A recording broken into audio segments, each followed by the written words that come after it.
உங்கள் தந்திவன் தொலைக்காட்சியில் தெனாலிராமன் தினமும் மாலை 6 மணிக்கு காண தவறாதீர்கள். சென்னையை பொறுத்த வரைக்கும் 27, 28 தேதிகளில் மழைக்கான வாய்ப்புகள் இருக்குது அப்படின்னு சொல்கிறாங்க.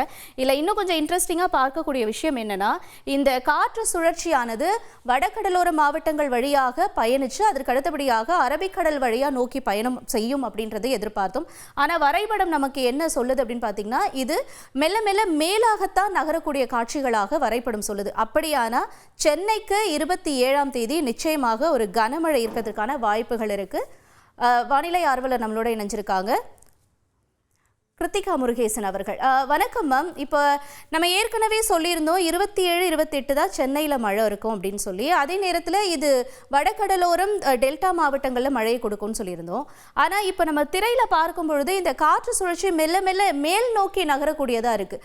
அப்படி இருக்கும் பட்சத்தில் இந்த 2 நாளை தவிர்த்து சென்னை இன்னும் அதிகமாக பாதிக்கப்படுமா அந்த மழையால்? வணக்கம் மேம். ஸோ இது எக்ஸ்பெக்டட் மூவ்மெண்ட் தான். நார்த் ஈஸ்ட் நகர்ந்து அது ஸ்ரீலங்கன் லேண்ட்மார்க்ஸ்க்கு பக்கத்துல வர்றதா ஒரு மாடல் கணிப்பு இருந்தது. மோஸ்ட் ஆஃப் த மாடல் அதுல அக்ரி ஆச்சு.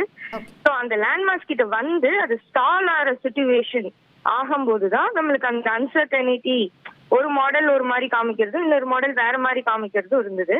ஸோ இப்ப பார்த்தோம்னா இந்த டெல்டா மாவட்டங்கள்ல பரவலாக கனமழை கண்டிப்பா இன்னைக்கும் நாளைக்கும் நம்ம கண்டிப்பா இருக்கு. அதே மாதிரி சென்னைக்கு இன்னையிலேருந்தே வாய்ப்பு மிதமான மழை முதல் கனமழைக்கு இருக்கு 28ஆம் தேதி வரைக்கும். பட் அந்த ஸ்டால் ஆற சினாரியோ அதுக்கு அடுத்து, அதாவது அது அங்கேயே நிலை கொண்டு இருக்கு அப்படின்னா அதுக்கு அடுத்து அது எப்படி அந்த எனர்ஜி கெயின் ஆகுதோ அதை பொறுத்து நம்மளுக்கு அடுத்த மழை, அதாவது 28, 29க்கு மேல கண்டினியூ ஆகுறது நம்மளுக்கு கிளியரா தெரியும்.